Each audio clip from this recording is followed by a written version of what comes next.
The sound of my snowmobile engine roaring to life at 6:30 in the morning was music to my ears, but apparently it was death metal to the residents of Pinewood Estates.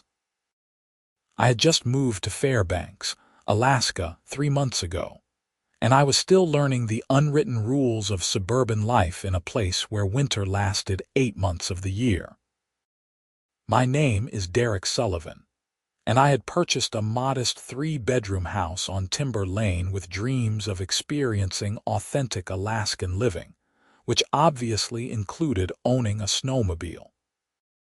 The morning was crisp and beautiful, temperature hovering around 15 degrees Fahrenheit, and fresh powder had fallen overnight. I had every intention of taking my Arctic cat up to the trails about 2 miles north of the subdivision before heading to my job at the telecommunications company.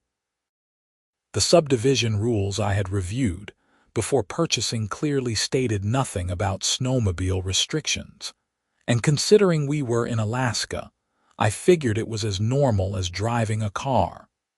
I was adjusting my helmet when I heard the sharp rap on my front door. Through the frosted glass, I could see a figure that practically vibrated with indignation. I killed the engine and walked over, opening the door to find a woman in her late 40s with severely highlighted blonde hair pulled back so tight it looked painful. She wore a purple puffy jacket that probably cost more than my snowmobile and had her arms crossed in that universal gesture of disapproval. "Can I help you?" I asked, trying to sound friendly despite the obvious hostility radiating from her. "I'm Sharon Winters, president of the Pinewood Estates Homeowners Association, and I need to speak with you about your completely unacceptable behavior." Her voice was shrill, cutting through the quiet morning like a knife. I blinked, genuinely confused. "I'm sorry, what behavior?" "That monstrosity," she said, jabbing a manicured finger toward my snowmobile. "You cannot operate that noise machine in this neighborhood. It's disturbing the peace and it's against HOA regulations." I frowned, feeling my morning mood start to sour. I read through the HOA documents before I purchased. There was nothing about snowmobiles. Sharon's face turned an impressive shade of red. "It falls under the noise ordinance section. Section 7, paragraph 3, subsection B clearly states that residents must not create excessive noise that disturbs neighbors between the hours of 10 p.m. and 7 a.m. "It's 6:30, I pointed out, "and I was just warming up the engine for a few minutes before heading out to the trails." 6:30 is far too early for such a racket. I have 3 neighbors who have already called me this morning complaining. This is a respectable neighborhood, Mr. Sullivan, not some backwoods hunting camp. I felt my jaw tighten. "Madam, with all due respect, this is Alaska. Snowmobiles are a normal mode of transportation, especially in winter. I'm not doing anything illegal. You are violating HOA policy, which you agreed to follow when you purchased your home. I'm issuing you a formal warning. If this continues, you will face fines of $200 per incident." Before I could respond, she thrust a piece of paper at me, turned on her designer snow boots, and marched back down my driveway toward a white Lexus SUV that probably had never seen an unpaved road. I stood there in the cold, reading the formal warning letter that looked like it had been drafted by a lawyer. The language was dense and threatening, full of whereas and heretofore, essentially telling me I was one step away from being public enemy number 1 in Pinewood Estates. I went back inside, my excitement for the morning completely deflated. My wife Deanna would have known how to handle this. She had always been the diplomatic one, able to smooth over conflicts with charm and reason. But Deanna had passed away 2 years ago from cancer, and I had moved to Alaska partly to escape the memories that haunted every corner of our old house in Seattle. I was still learning to navigate life without her, and apparently that included dealing with tyrannical HOA presidents. After making myself a strong cup of coffee, I decided to do some research. I pulled up the HOA bylaws on my laptop and read through them carefully. Sharon had cited Section 7, Paragraph 3, subsection B, but when I actually read it, the language was much more specific than she had implied. It prohibited sustained noise above 85 decibels between the hours of 10 p.m. and 7 a.m. I had no idea how loud my snowmobile was, but I also knew that the 7 a.m. cutoff meant I had been operating it before the restriction even ended. More importantly, I found a section I had overlooked before. Section 12 dealt with vehicles and specifically stated that any vehicle legal to operate on Alaska roads and trails could be parked and maintained on residential property. Snowmobiles were registered vehicles in Alaska, which meant they fell under this protection. I spent my lunch break that day at work calling the Fairbanks North Star Borough offices, trying to understand local noise ordinances and snowmobile regulations. The woman I spoke with at the borough was incredibly helpful and explained that snowmobiles were indeed legal to operate on many streets in Fairbanks, though some neighborhoods had specific restrictions. She checked Pinewood Estates and confirmed there were no borough-level restrictions on snowmobile use in my area. The HOA might have their own rules, she cautioned, but they can't supersede state law regarding legally registered vehicles. Armed with this information, I felt more confident. That evening, I drafted a polite but firm email to Sharon Winters, explaining what I had learned and respectfully disagreeing with her interpretation of the HOA bylaws. I kept the tone professional, cited specific sections, and made it clear I intended to continue using my snowmobile for its intended purpose. Her response came within 20 minutes. It was 3 paragraphs of barely contained rage, informing me that the HOA board would be holding an emergency meeting to discuss my flagrant disregard for community standards, and that I should expect significant consequences if I continued my behavior. She also mentioned that several neighbors had joined her in filing complaints, and that I was creating a hostile environment in the neighborhood. The next morning, I decided to test the waters.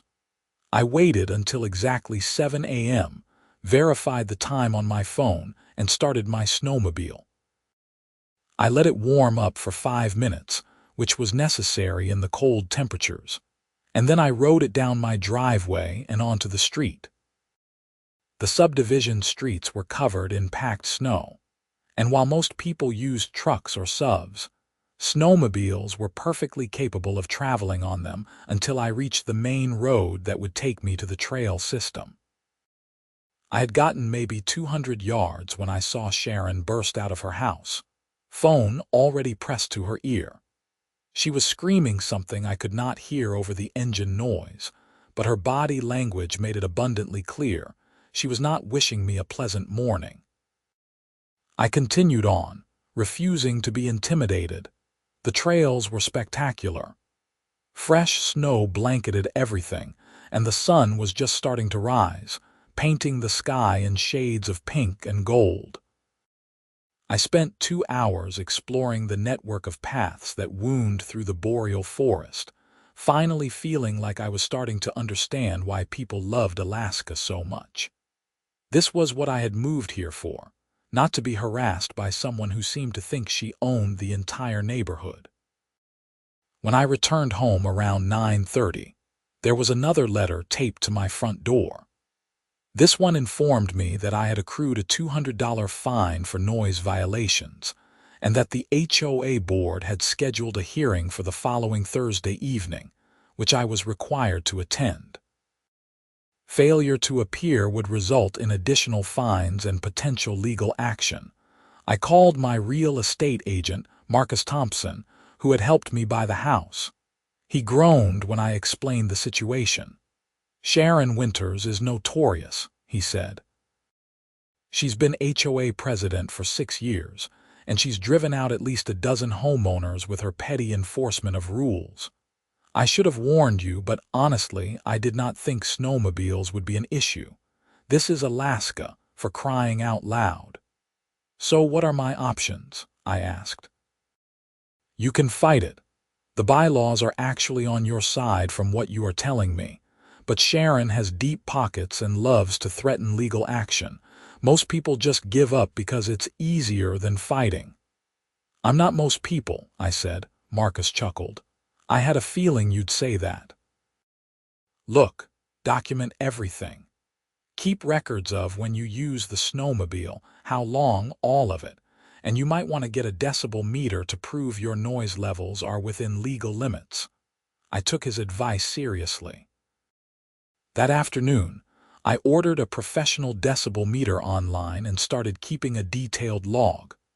I also began researching Alaska state laws regarding HOAs and their enforcement powers. What I discovered was illuminating. While HOAs in Alaska had certain authorities, they were much more limited than in other states.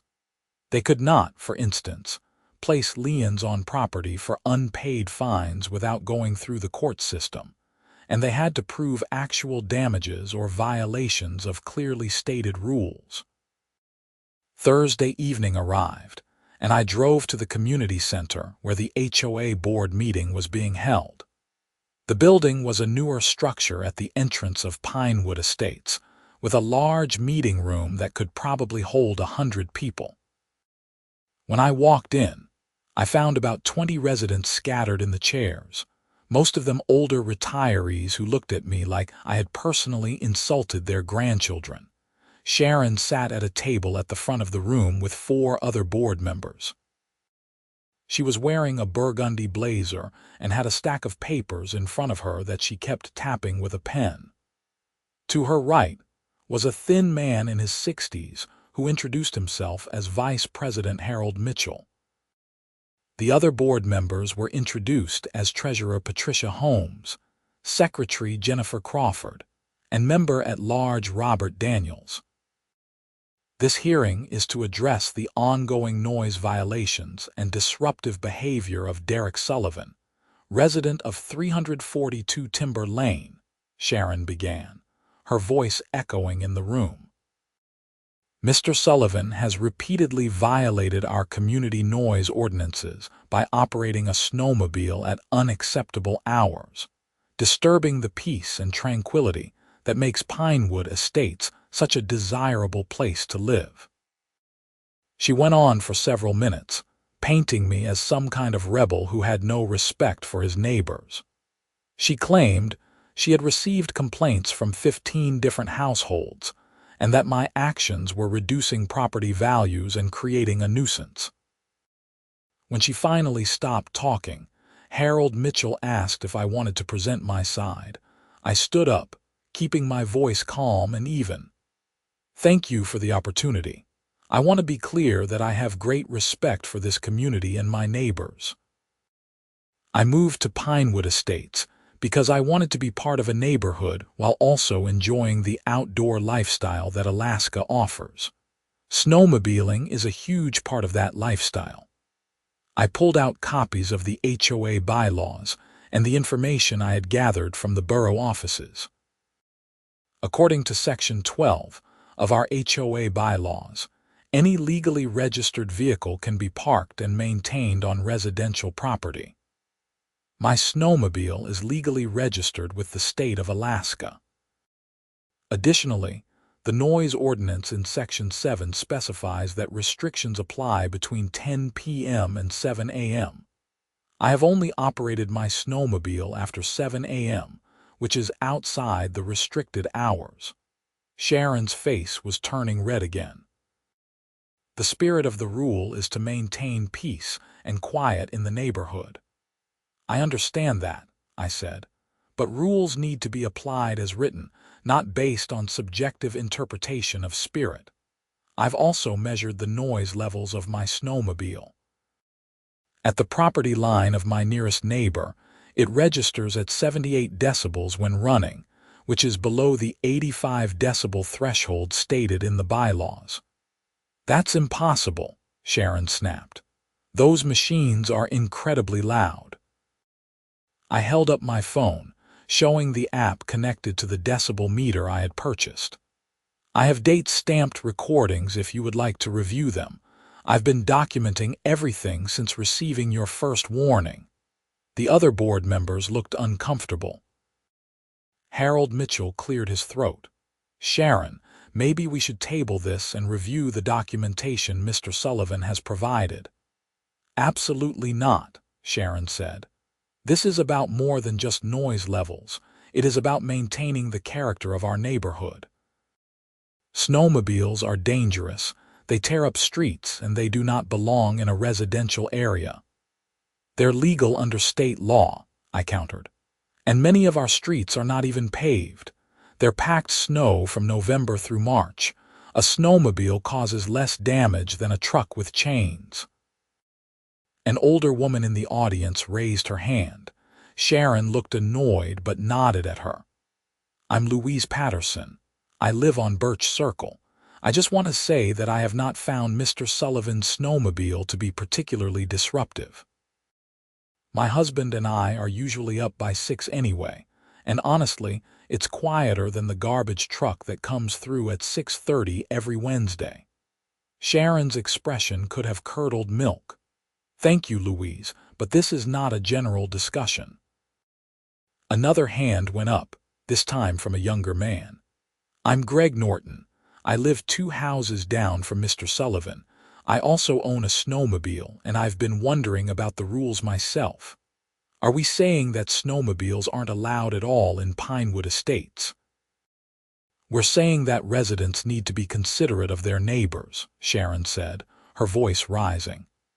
And if that means not operating loud machinery during early morning hours, then yes, that is exactly what we're saying.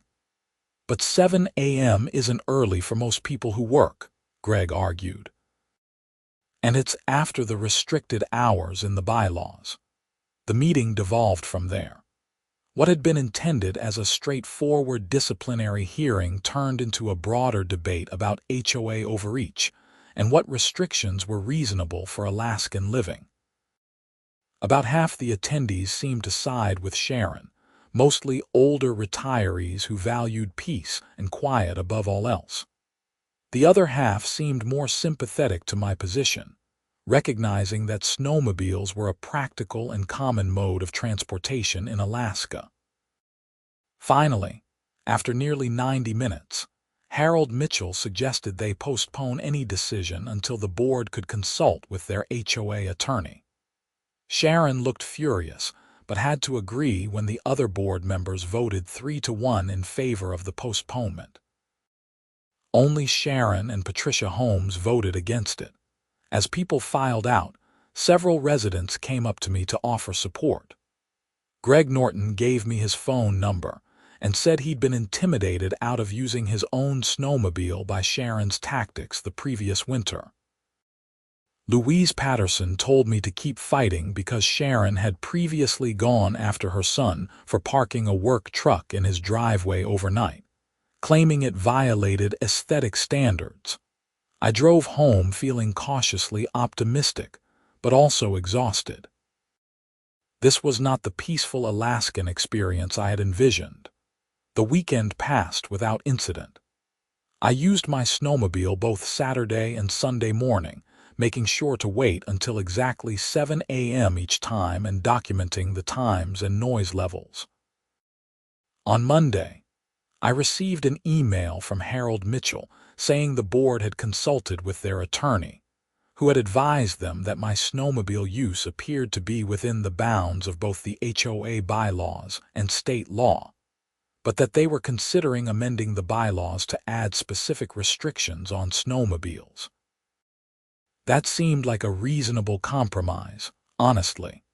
If they wanted to have a community vote on changing the rules, that was their right. I could accept democratic decision-making. What I could not accept was Sharon making up rules on the spot based on her personal preferences. On Tuesday morning, I was warming up my snowmobile at 7 a.m. sharp when a Fairbanks Police Department cruiser pulled up in front of my house. My stomach dropped. I killed the engine and waited as an officer stepped out. He was younger than I expected, maybe early 30s, with a professional demeanor as he approached. "Morning," he said. "I'm Officer Jake Reynolds. I got a call about a noise complaint. Are you Derek Sullivan?" "I am," I said, feeling my heart pounding. "Officer, I've been very careful to follow all the rules. I only operate this after 7 a.m., and I've measured the noise levels to make sure they are within legal limits." Officer Reynolds held up a hand. "Why don't you explain the situation to me from your perspective?" I gave him the whole story, from Sharon's first visit to the HOA meeting. I showed him the bylaws on my phone, the decibel readings, and my detailed log. He listened carefully, occasionally taking notes. "All right," he said when I finished. "Here's the thing. Snowmobiles are legal to operate on most streets in this area. I checked before I came over. The borough does have noise ordinances, but they're pretty reasonable, and from what you're telling me, you're well within compliance. Can you start it up so I can hear it?"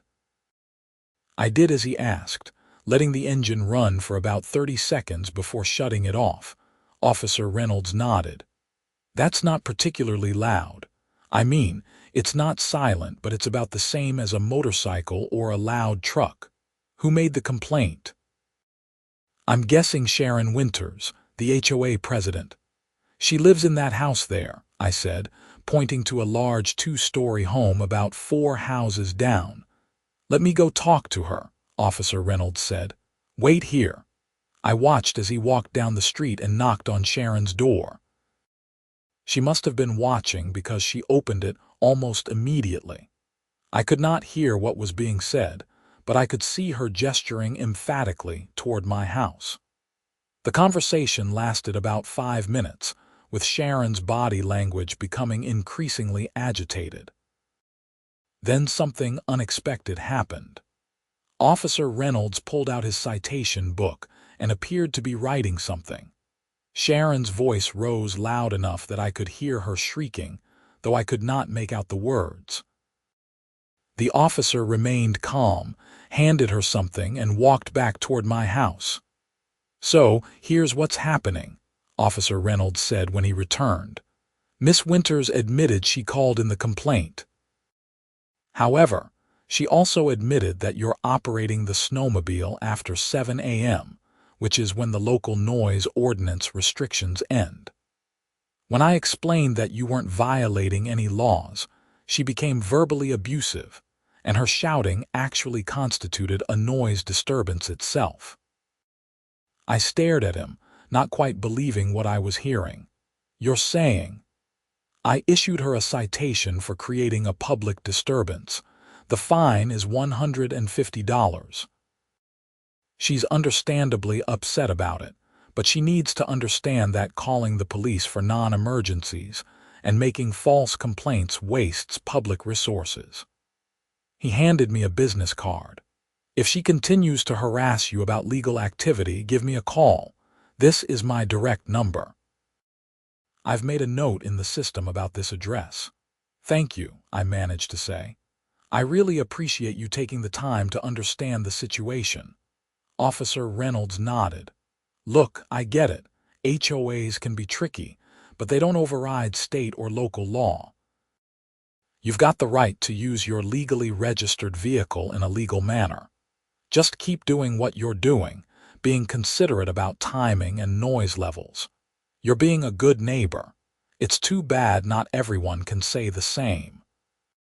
He drove off, leaving me standing in my driveway trying to process what had just happened. Sharon Winters, the tyrannical HOA president who had been making my life miserable, had just been given a noise citation by the police. I almost wanted to laugh at the irony. The laughter did not last long. Within an hour, my email inbox exploded. Sharon had sent a message to what appeared to be the entire Pinewood Estates community email list, claiming I had made false allegations to the police, that I was harassing her, and that I was trying to destroy the peaceful character of the neighborhood. The email was unhinged, full of capital letters and exclamation points, and made me sound like a dangerous criminal. I did not respond directly, but I did forward the entire email chain to Harold Mitchell with a note explaining what had actually happened and offering to provide Officer Reynolds's contact information if they wanted to verify my account. Harold called me within 10 minutes. "Derek, I owe you an apology. I've been on this board for 3 years and I've watched Sharon bully people again and again. I've tried to push back, but she's got Patricia firmly in her corner and Robert usually just goes along with whatever they say. Jennifer and I have been outvoted on multiple issues.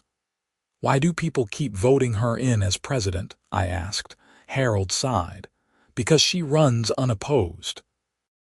Most people don't want to deal with the headache of being on the HOA board, and Sharon makes it clear she'll make life hell for anyone who challenges her.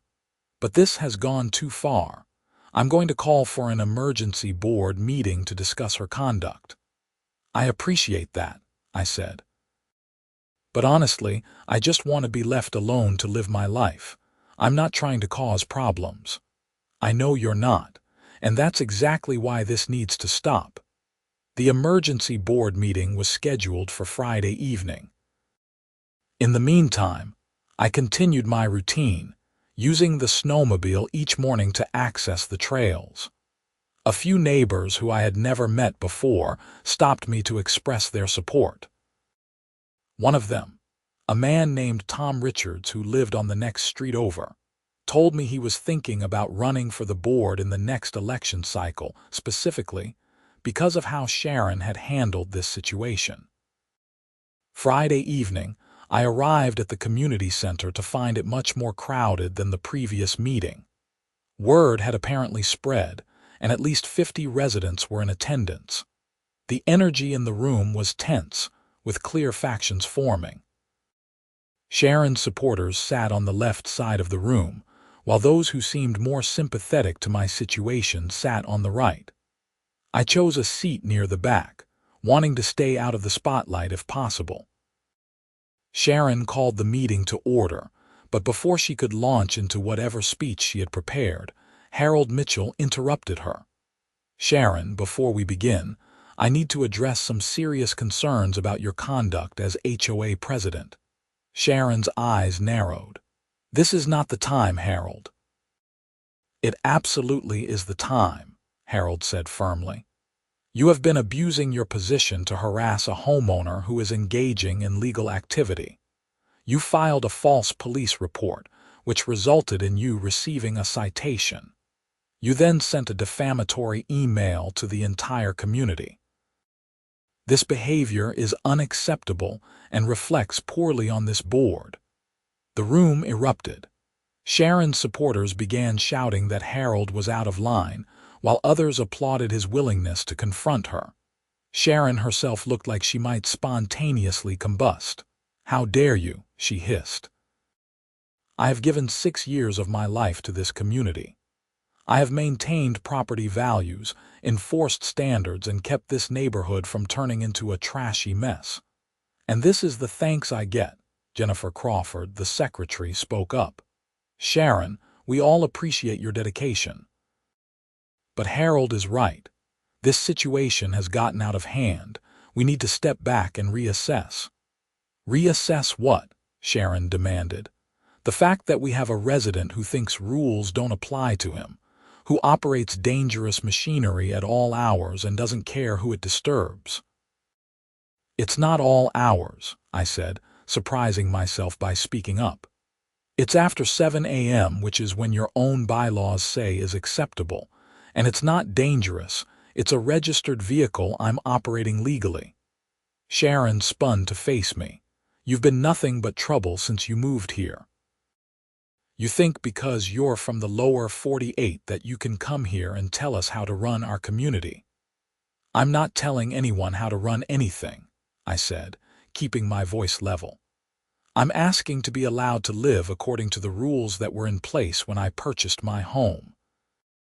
Maybe you should have thought about that before you moved into a community with standards, Sharon shot back. An elderly man in the front row stood up.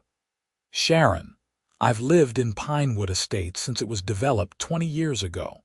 I served on the original HOA board. And I'm telling you right now, we never intended for the rules to be used to prevent people from normal Alaskan activities. Snowmobiles, ATVs, these are part of life here. If someone's being reasonable about when and how they use them, we should be encouraging that outdoor lifestyle, not punishing it. Thank you, Martin, Harold said. I think that perspective is important. Now, I'd like to make a motion that we censure Sharon Winters for abuse of her position as HOA president and recommend that she step down. The room went completely silent. Sharon looked like she had been slapped. You cannot do that, she whispered. Actually, according to our bylaws, we can, Jennifer said, pulling out a copy of the governing documents. Section 4, Paragraph 8. A board member can be censured or removed by a majority vote of the remaining board members if they engage in conduct detrimental to the community. This is a coup, Sharon said, her voice rising. You're all ganging up on me because I actually enforce the rules instead of letting everyone do whatever they want. Robert Daniels, who had been silent up until this point, cleared his throat. Sharon, I've supported you on a lot of things over the years, but you crossed a line here. You called the police on a man who was following the rules and then you lied about it to the community. I can't defend that. Harold called for a vote. The motion to censure Sharon Winters passed 4-1 with only Patricia Holmes voting against it. The motion for her to step down as president also passed 4-1. Sharon stood up, her face purple with rage. Fine. You want to run this community into the ground without me? Go ahead. But don't come crying to me when property values plummet and this place turns into a slum. She grabbed her purse and stormed out, with Patricia Holmes hurrying after her. The room remained tense as Harold took over as acting president and tried to restore order. The meeting continued for another hour, covering routine business and discussing the process for electing a new president. Several people suggested Harold should take the role permanently, and he agreed to serve until a proper election could be held. Before adjourning, they passed a motion to formally recognize that snowmobiles and other recreational vehicles were permitted in Pinewood Estates as long as they complied with noise restrictions and were operated safely. As I left the community center, I felt a strange mix of relief and guilt. I had not wanted to cause this level of drama. I had just wanted to use my snowmobile. Tom Richards caught up with me in the parking lot. Hey, Derek. I know that was intense, but you did the right thing standing your ground. Sharon needed to be checked. She's been terrorizing people for years. I just hope the community can move forward from this, I said. We will. Honestly, this might be the best thing that could have happened. People have been afraid to speak up against her, but now that someone finally did, I think you'll see a lot more engagement from reasonable folks who have been staying quiet. Over the next few weeks, things gradually settled into a new normal. Harold Mitchell proved to be a fair and reasonable HOA president, focused on actual community improvement rather than petty enforcement of arbitrary standards. He organized a community survey about various rules and regulations, and the feedback was overwhelmingly in favor of loosening restrictions on things like recreational vehicles, holiday decorations, and landscaping choices. Sharon, true to her word, disengaged entirely from the community. I saw her leaving her house occasionally, but she never acknowledged any neighbors and seemed to leave the subdivision almost immediately. Patricia Holmes resigned from the board in protest, and 2 new members were elected in a special election. Tom Richards, and a woman named Susan Chen who worked as a civil engineer. I continued using my snowmobile regularly, and soon several other residents began doing the same. Greg Norton started joining me on weekend trail rides, and we discovered we had a lot in common. He had also moved to Alaska seeking a fresh start after a divorce, and we bonded over our shared experiences of starting over in a new place. Louise Patterson's husband Frank turned out to be an experienced ice fisherman, and he invited me along on a trip to Harding Lake. We spent a Saturday drilling holes through 3 feet of ice and catching northern pike, while he shared stories about 40 years of living in Alaska. It reminded me that community was about more than just HOA rules and property values. It was about people connecting and supporting each other. In March, as the days grew longer and the temperature started to climb above freezing, I received a notice that Sharon and her husband were selling their house and moving to Arizona.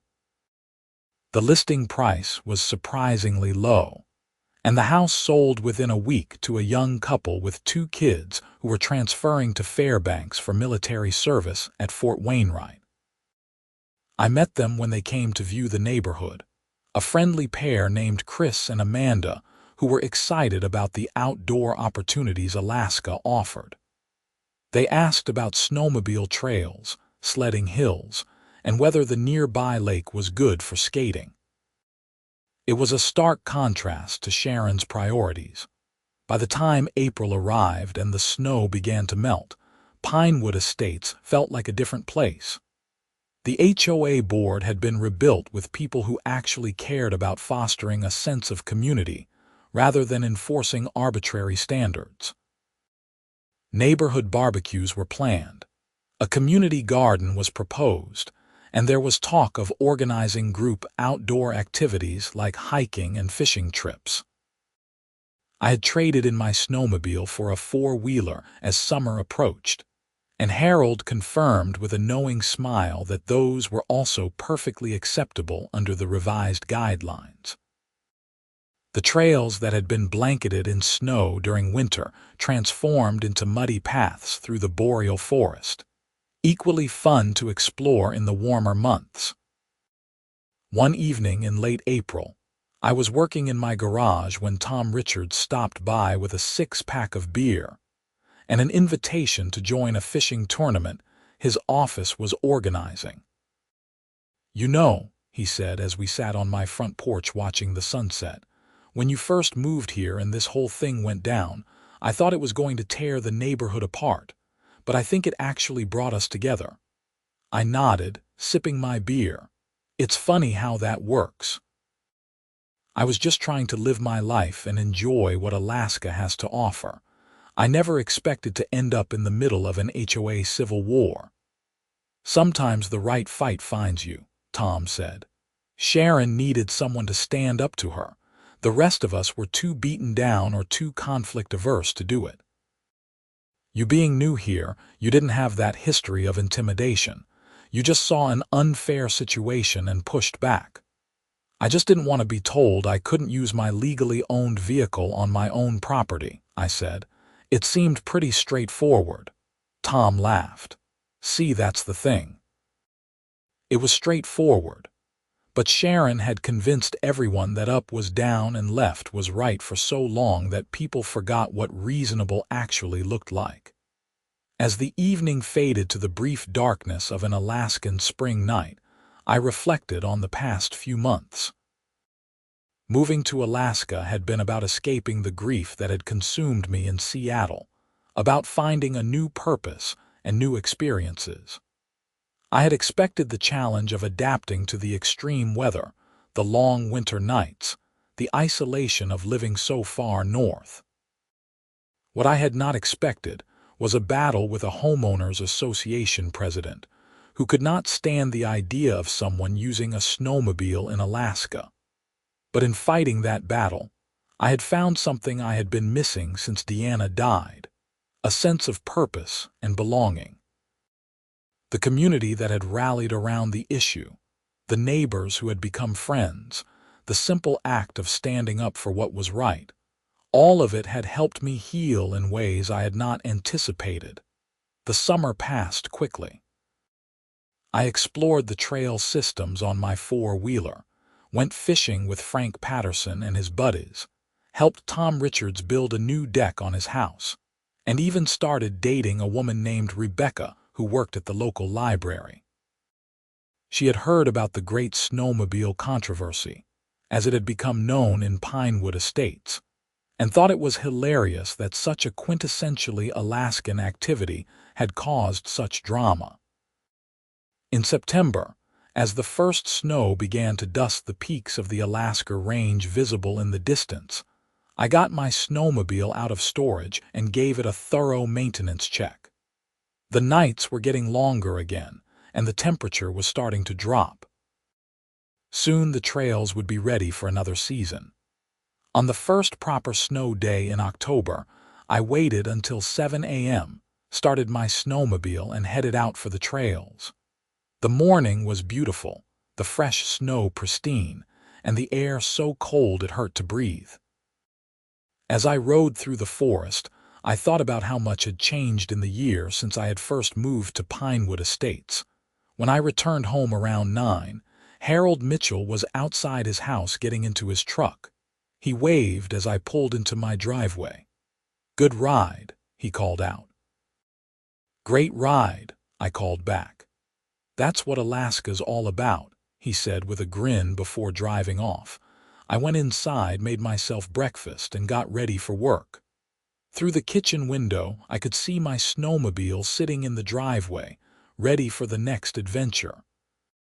No angry HOA president would be showing up to tell me I could not use it. No threatening letters would be taped to my door. No police would be called to investigate a non-existent violation. In November, the community held its first annual Pinewood Estates Winter Festival. It was Harold's idea, a way to celebrate the season rather than just endure it. There were ice sculptures, a bonfire, sledding races for kids, and yes, snowmobile demonstrations. Several local businesses donated prizes, and the Fairbanks News-Miner even sent a reporter to cover it. I volunteered to help organize the snowmobile demonstration, and we set up a safe course where people could try riding under supervision. It was hugely popular, especially with kids who had never been on one before.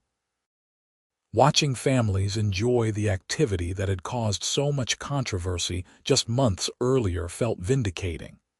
As December arrived, and the days shrank to just a few hours of twilight, I found myself truly happy for the first time since Deanna's death. Alaska had not been an escape after all. It had been a rediscovery of who I was and what mattered to me. The fight with Sharon and the HOA had been frustrating and stressful, but it had also forced me to engage with my community, to stand up for my principles, and to connect with people in meaningful ways. On Christmas Eve, a group of neighbors gathered at my house for a potluck dinner. Harold and his wife brought homemade tamales. Tom and his girlfriend brought a massive salad. The new family who had bought Sharon's old house brought cookies their kids had decorated, and at least a dozen other neighbors contributed various dishes. We ate, told stories, and laughed until late into the night. As everyone was leaving, Greg Norton pulled me aside. "Hey man, I just want to say thanks." "For what?" I asked. "For not backing down. For showing me and a lot of other people that it's okay to stand up when something isn't right. I let Sharon push me around last year, and it made me feel weak. Watching you handle it with dignity but also firmness, that taught me something important." I did not really know what to say to that. I had just been trying to defend my right to use my snowmobile, but I understood what he meant. Sometimes taking a stand on something small sends ripples much farther than we realize. January brought the coldest temperatures of the winter, with several days where the thermometer did not climb above -20. My snowmobile became more than just a recreational vehicle during that stretch. It was actually the most reliable way to get to the main road when my truck struggled to start in the extreme cold. The irony was not lost on me that the vehicle Sharon had claimed was unnecessary and inappropriate had become an essential tool for winter survival. In February, the HOA held its annual general meeting and election of officers. Harold was elected president with near unanimous support. Tom Richards became vice president, and Susan Chen took over as treasurer. The board presented a revised set of bylaws that had been developed with extensive community input. The changes were reasonable and reflected the reality of living in Alaska. Snowmobiles, ATVs, and other recreational vehicles were explicitly permitted as long as they were used responsibly. Noise restrictions were clarified with specific decibel limits and time windows, and there was a new grievance process that required documentation and evidence before fines could be issued. The revisions passed with 87% approval from voting homeowners. It felt like a new chapter for Pinewood Estates, one based on mutual respect and common sense rather than arbitrary enforcement of petty rules. I never heard from Sharon Winters again. Occasionally, someone would mention seeing her Facebook posts about how much she loved Arizona and how nice it was to live somewhere civilized. I did not take it personally.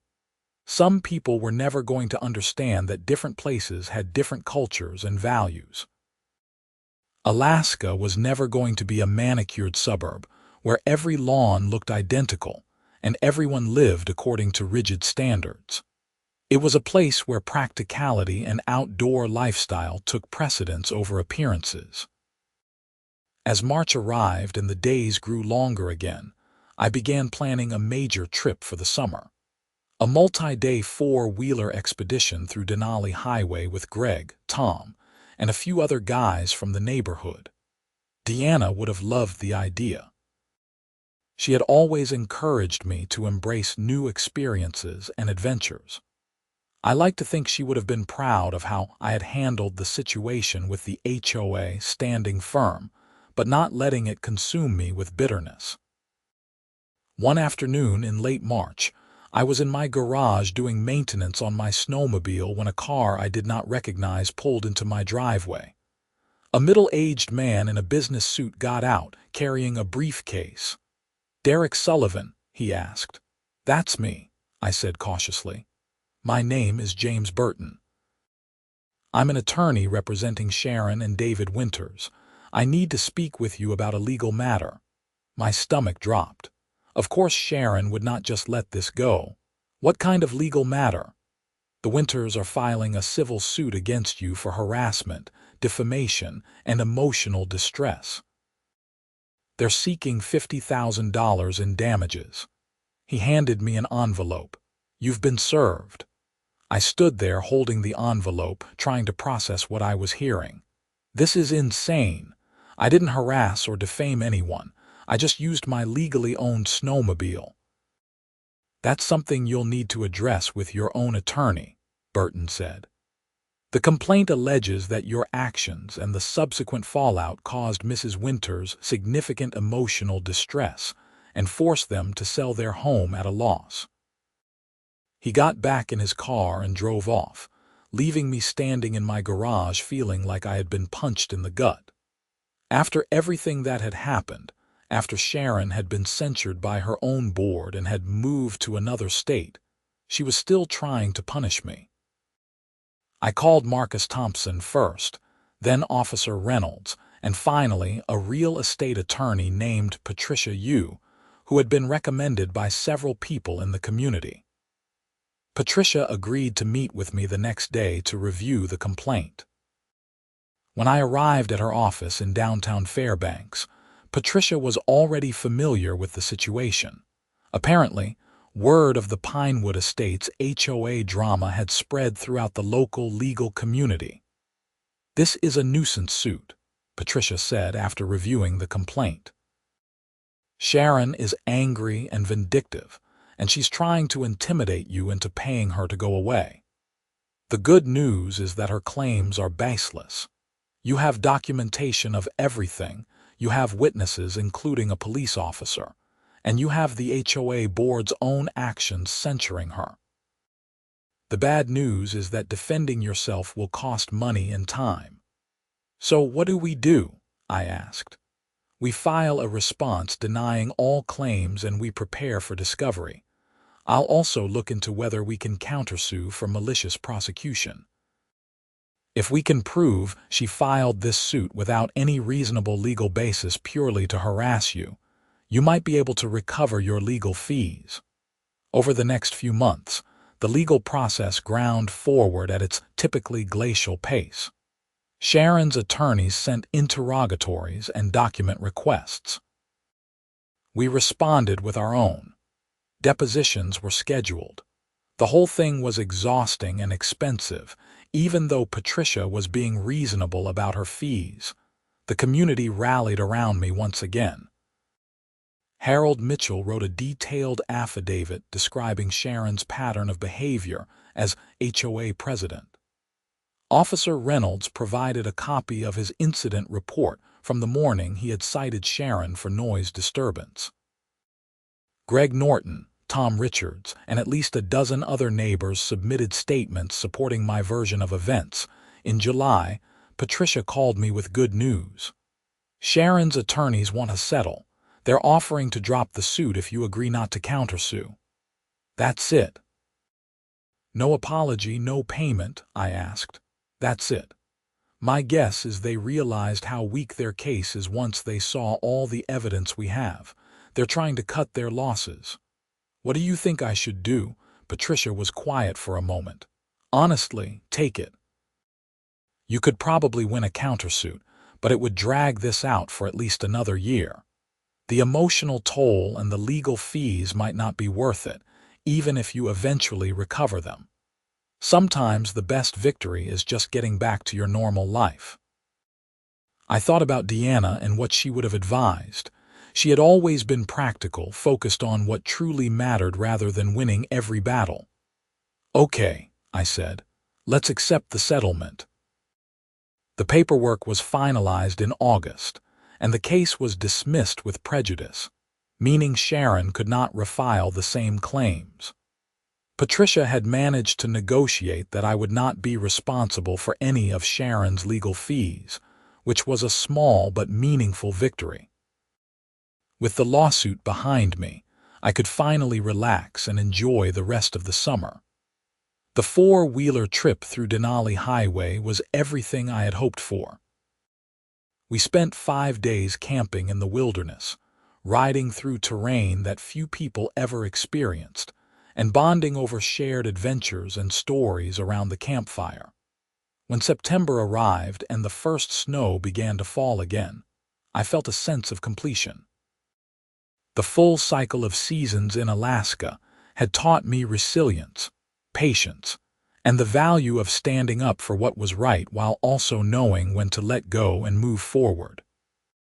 My snowmobile came out of storage again, and on the first proper snow day, I started it up at 7 a.m. and headed out to the trails.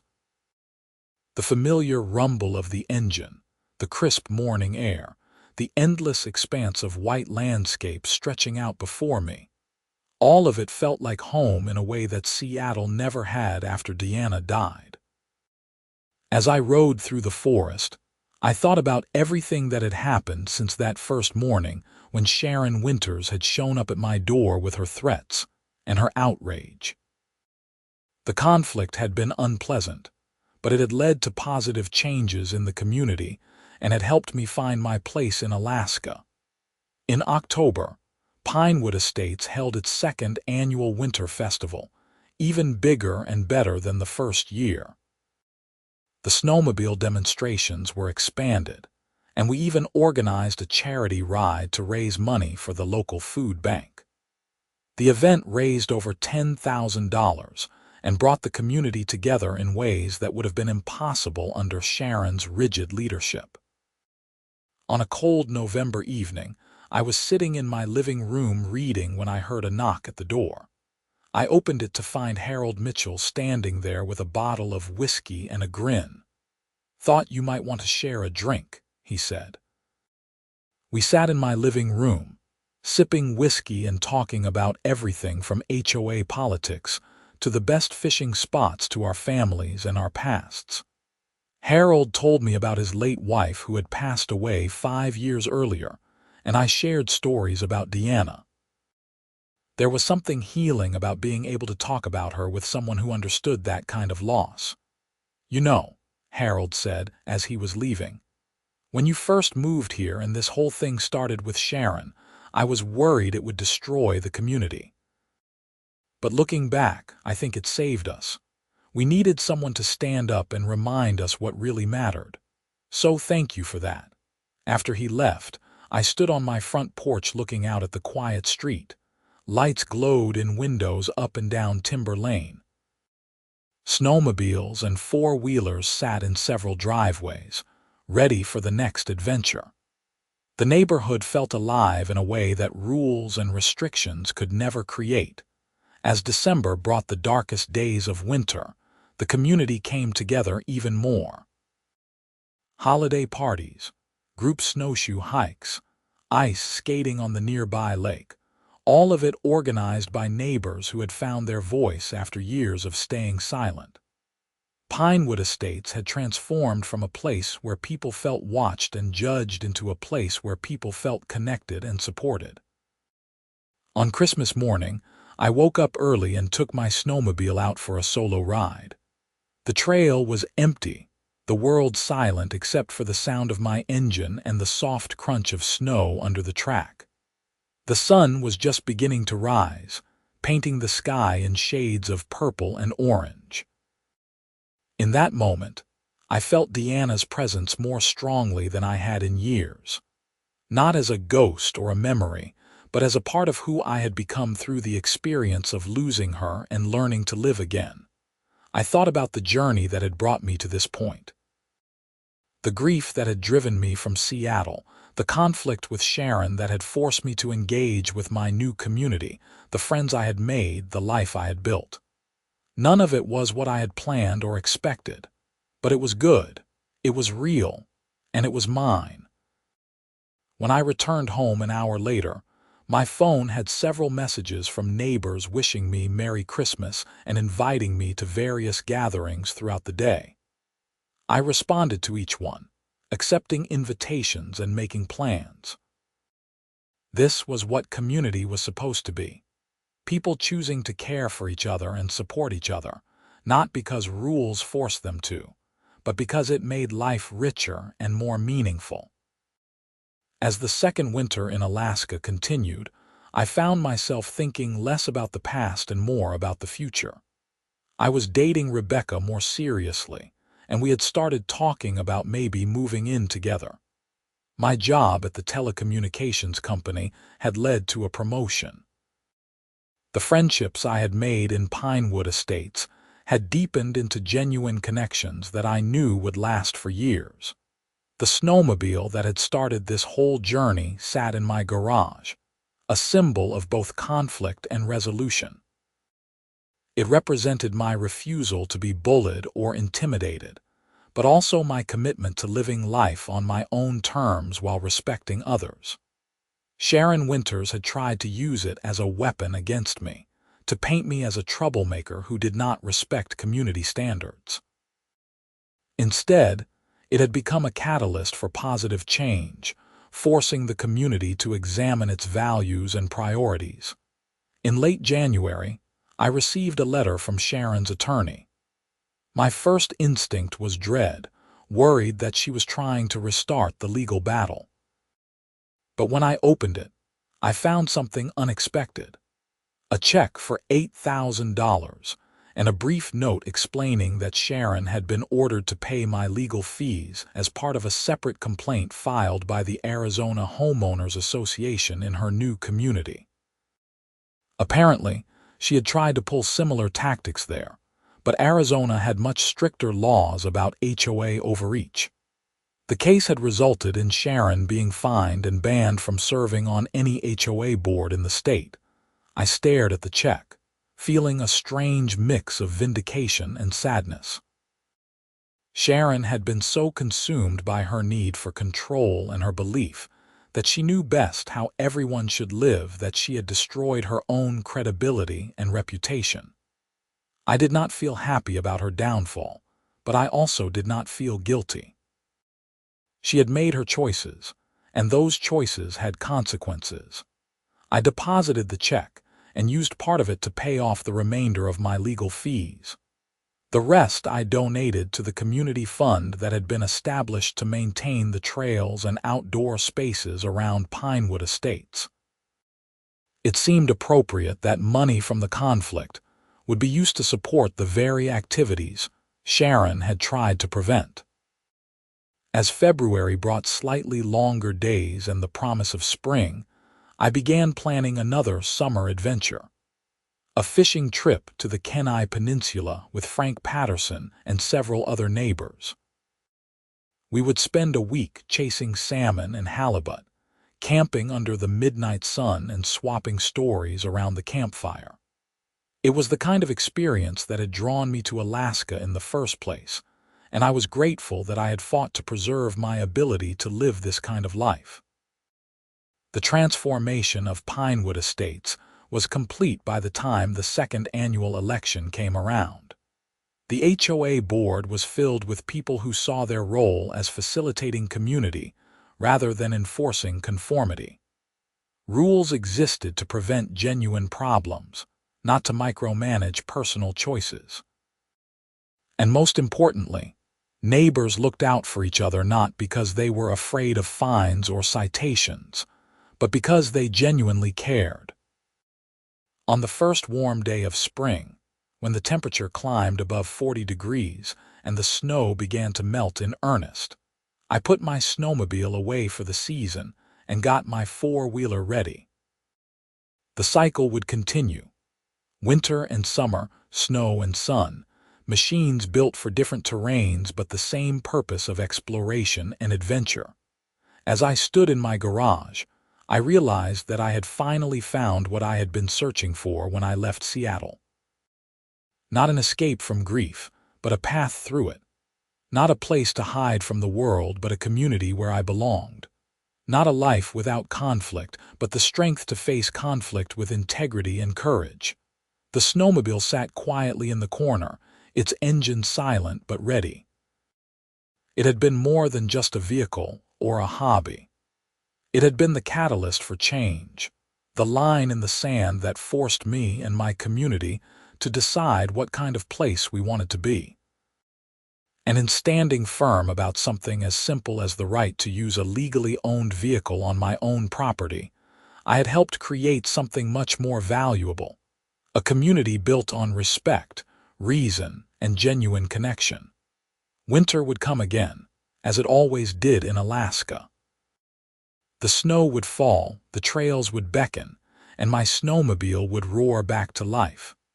But this time, there would be no threatening letters, no HOA president showing up to complain, no police calls or legal battles. There would just be the freedom to live, to explore, and to enjoy the incredible landscape that had become my home. And that, ultimately, was all I had ever wanted.